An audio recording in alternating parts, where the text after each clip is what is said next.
nice and clear. You can see this patient's got quite a bony spur near to the eardrum. If you again watch the other video using the WAXscope, probably there.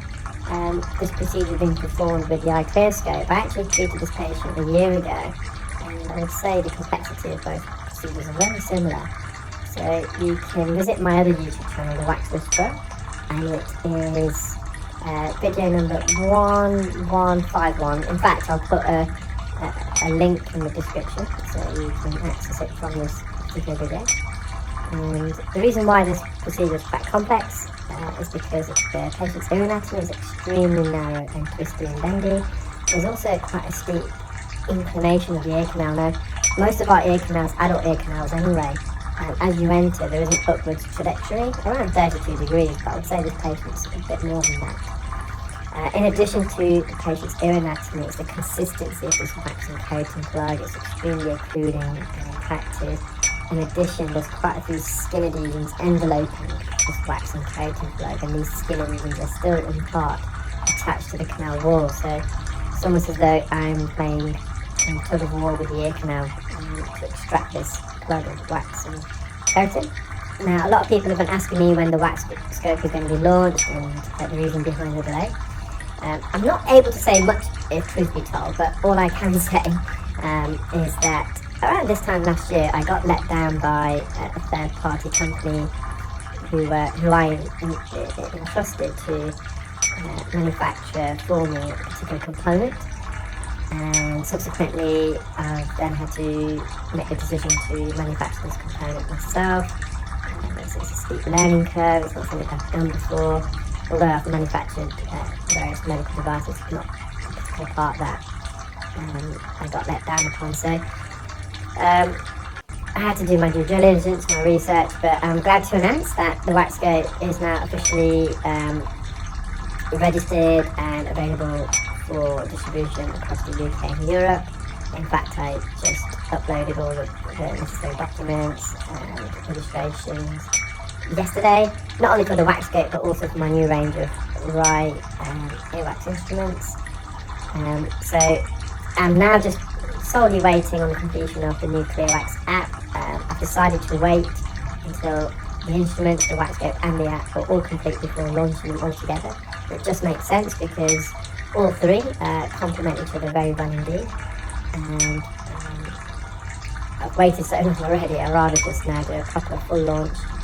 So hoping very early 2024. The app is almost done, so we're just going through beta testing phase. So fingers crossed, this should be available very shortly indeed.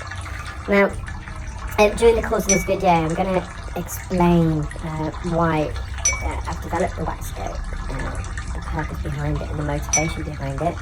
Before I do, just make a couple of important points. I know some people don't like watching videos with the WAXscope, and that's why if you're watching this on YouTube, I only upload the WAXscope videos on this particular channel, the ClearWax channel. If you prefer the endoscopic videos using the WAXscope, please visit my other YouTube channel, the Wax Whisperer, if you wish. Also, there's a couple of comments both on this channel and my other channel of people taking offence to the fact that I'm promoting my own products and instruments and services on my own channel. Good grief. Yes, people are taking offence to that. In fact, if I can't promote my own services, products and instruments on my own channel, please tell me where I should promote them. But nonetheless, if you object to that vehemently and strongly, to the point where you need to leave some comments, the last time I checked, you're not paying me a subscription fee to tune into my channel, so you're more than welcome not to watch instead of leaving kind of sometimes rude and silly comments. So let's get back to the WAXscope, because I am now going to promote my own product. So the reason why I developed the WAXscope is as the next best alternative to the endoscope. Now, in my opinion, there's nothing better than an endoscope to remove earwax, and that's because of the field of view an endoscope provides. When you use an endoscope, it provides a wide field of view, a panoramic field of view. It's like you're inside the ear canal itself, and that of course enables you to have increased maneuverability and visibility inside the ear. However, for all the benefits of endoscopic earwax removal, a lot of people unfortunately do struggle to use an endoscope, and that's for two reasons. The first reason is when you use an endoscope, you don't use a specular. So a specular is a hollow funnel object with two ends, and the end that goes into the ear is more narrower, the diameter, and the end that's more lateral outside of the ear is wider. And the specular is used to straighten and dilate the ear canal. Unfortunately, our ears are not straight tubes. They've got bends and twists, narrowings and widenings, which means gaining access into the ear and then inserting an instrument can be quite difficult. So with an endoscope, you don't use a specular, so it's reliant upon the specialist using the endoscope itself to stretch and dilate the ear. And the way you definitely do that is the endoscope is held in your non-dominant hand, and when you insert that into the ear, you have to apply pressure, gentle pressure, so patients don't actually feel it, truth be told, against the side of the ear canal wall. Now fortunately the outer third of the ear canal is made of cartilage, and cartilage is semi-flexible, malleable, and it's not as sensitive as the inner two-thirds of the ear canal, the bony part. Now if you apply pressure against the bony part of the ear canal with the endoscope, of course that's going to be uncomfortable for the patient, but when you perform endoscopic earwax removal, you only need to stretch and dilate the cartilaginous portion, the outer third of the ear canal. So you're having to do that using your non-dominant hand, and concurrently, as you're doing that, you have to ensure the angle of the endoscope is projecting towards the wax, so you can see what we're doing. And then once you've dilated the ear canal and stretched it and straightened it, you then have to insert the instrument being held in your dominant hand into the ear. And quite often, if you've got a very narrow ear, you also have to use the instrument to further dilate and straighten the ear canal. So we can see there's a lot of what we call bilateral integration and coordination between both hands. In addition, the endoscope has to be at a specific location in the ear in order for you to insert an instrument. If you're inserting the endoscope at a wrong position, for example, if you've got it in the northern hemisphere of the ear canal, then you simply won't be able to insert the instrument, but it's going to be obstructing the access. So with an endoscope, you have to position it more lower down in the ear canal, which again can be tricky. There's a lot to do with both hands. Now, for that reason, a lot of people do struggle, and when they do struggle, of course, they can't use the endoscope, and they're then having to revert to other means of removing earwax. So the other means are either operating ENT microscope or head-worn loops or head-worn microscopes. So what I'll do is discuss the pros and cons of each of these. Now, whether you're using an ENT operating microscope or head loops or head microscope, the view is not the same as an endoscope. It's more of a narrowed funnel view, similar to what you're seeing on the screen here. In fact, the view that you're seeing here with the WAXscope can resemble the view you would expect to see with an operating ENT microscope. Probably the only difference would be with an operating ENT microscope, if you're viewing the microscope with your own eyes, you will have what we call binocular stereoscopic vision, so you'll see the wax in 3D. So it gives you a binocular method of depth perception. With most head-worn microscopes, not all, there is one on the market that does try to replicate the depth perception you acquire using an ENT microscope, but in the mainstay, when you use head loops or indeed an endoscope as well, and also the WAXscope, you get a 2D view. Now that doesn't mean you don't have depth perception. If you're watching my videos using the endoscope, you'll realise that you just obtain depth perception using monocular vision. Instead of relying on both eyes, you're using one eye, i.e. 2D screen, to obtain depth perception. So now, with an operating ENT microscope, you get great magnification, but again you get a narrow field of view, similar to what you're seeing here, and in part that's due to because also you have a specular in the view, kind of funneling the view. And the infrared microscope is also very difficult to use and train someone to use it. And that's because you're having to acquire that binocular vision. It's not as simple and straightforward as it seems. Quite many people first use a binocular microscope, an infrared microscope, they get double vision. They get 2 images of the ear. And you almost have to train your brain to merge those 2 images together. And of course the cost and blueprint of getting into the operating microscope are very expensive and they're not portable. That's why head-worn microscopes and loupes have become more popular because they are a lot cheaper and portable. However, the magnification with both is limited, especially in comparison to the WAXscope and the infrared microscope. And I've previously used head-worn loupes, and if truth be told, I would really struggle to remove wax deep in the ear now, given that the ones that I used probably weren't like the best quality. When I purchased them, I wasn't aware that there were better ones on the market. I didn't really do my due diligence at the time. But I know they are better ones, and I have tried a few better ones, and yes, they are better than the original ones, but I would really struggle using with those to perform delicate procedures on the eardrum. So if the wax is on the outer half of the ear canal, yeah, no problem, they're going to be more than adequate. But anything quite deep and intricate to remove, would probably not have the confidence and would struggle to do that. Also, another negative for me with both an operating infrared microscope and head loupes is that there's a constant need of repositioning yourself or the patient to obtain focus on the wax. So both operating infrared microscopes and head-worn microscopes and loupes, they have a very shallow depth of focus.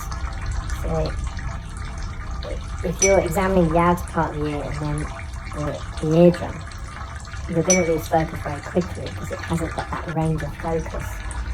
So there's a constant need of repositioning you or the patient when you're visualising other parts of the ear and you're moving deeper, more laterally, like kind of the entrance. That's also the same with the WAXscope. Again, the WAXscope, because of the nature, is it's a microscope lens. It's not an endoscope, it doesn't go in the ear. The lens itself is external. It too has somewhat a limited and shallow depth of focus. However, the beauty with the WAXscope is that you don't have to constantly reposition yourself or the patient. Instead, you just adjust focus either by double tapping the screen, so you've got an autofocus feature, pretty accurate, the truth be told, or you use the focus slider on the app and you can get up and down. So ergonomically, the WAXscope for me is far superior. So the benefits of the WAXscope in comparison to head-worn loupes and microscopes is the magnification and the focal depth and the depth of view as well. You can see far deeper in the ear, and the benefits of the WAXscope in comparison to the optical microscope is of course the cost and portability. So there's loads of ticks with the WAXscope, and for that reason, for me, I feel for the sole purpose of removing earwax, it's the next best alternative to the endoscope. Now, of course, you can accuse me of being biased. Time will tell. But I have really road tested the WAXscope now. One of the things that I have to be clear about is the WAXscope is not designed to make earwax removal easy. I had a couple of conversations with a few colleagues or specialists who currently wear and use head microscopes, and they can struggle in certain cases. The scenarios I've just described, when the wax is really deep, and also with the magnification. And after watching the WAXscope, they're really impressed by it, and they really can't wait to get trained and to purchase the WAXscope. But I somewhat felt that their expectations were a bit unrealistic. It's almost like they felt once they got the WAXscope, then earwax is going to be made easy. It's not the case. Earwax is not easy to perform. It's a very difficult thing to do. So what the WAXscope will help you to do is make the procedure easier, but it won't make it easy. So even with the endoscope, which I use, which for me, as I said before, is probably the best method, in my opinion, removing earwax, it's still can be really challenging to use earwax, as some of you may have seen by watching the videos. So I just want to get people's expectations to a correct level and plane. There will be a period of adaptation as well. Now, when of course I use the WAXscope quite a lot now and the endoscope, but there is a transitional learning curve, especially, and that's with anything. I think if you, for example, if you're driving a manual car and you reverse to an automatic and vice versa, it's a period of adjustment. And there is nuances. There's, hopefully you guys are interested in watching these videos. I will do some online tutorials as well, but for example, we've got a slit at the roof of the speculum here. So you need to position that slit in a certain orientation for optimal insertion of the instrument. Obviously that varies if you're right or left-handed. You're having to hold the instrument from a higher angle of incidence compared to if you're using an operating microscope or head loops. A lot of you may just be inserting the instrument from a lower domain, a lower plane, which quite often we notice when we perform training on an endoscope. People who have previously been trained using a microscope or head loops. So yes, there is a few differences, and you're going to have to change your technique, and sometimes it's more difficult training someone who has previously performed earwax using a particular method and converting them to a new method than it is someone who will train from scratch. So that's totally understandable because your muscle memory is programmed in such a way. So we're nearing the end of the video now, and when I performed this procedure last year on the patient using the WAXscope, the procedure was, I think, about 16.5 minutes worth. So it's a bit longer now. I would say the complexity is probably quite similar, so it probably did take me a couple of minutes longer with the WAXscope. What benefits did I find with the WAXscope in comparison to the endoscope in this particular case? Now, I'm still strongly of the opinion that the endoscope was unrivaled, but I just found with the speculum in this case that it did help just to stabilise the patient and also the WAXscope itself, because it kind of locks it in place, which is great. If someone was to ask me what I would use in complex cases, more often than not I would use the endoscope. However, there was a case, and I will try and upload it in the next week or so, where I started off using, it was quite a complex case. I started off with the WAXscope, and there came a point where I was struggling a bit, so I reverted back to the WAXscope. But I then felt I was also struggling with the WAXscope, and I felt actually I'd be better removing this with the WAXscope. I just felt more comfortable, and I went back to the WAXscope. It's the first time I've ever had to really revert from the endoscope to the WAXscope to complete a procedure, so I've really trusted that, as you can imagine. Nice and clear, you can see this patient's got quite a bony spur near to the eardrum. If you, again, watch the other video using the WAXscope,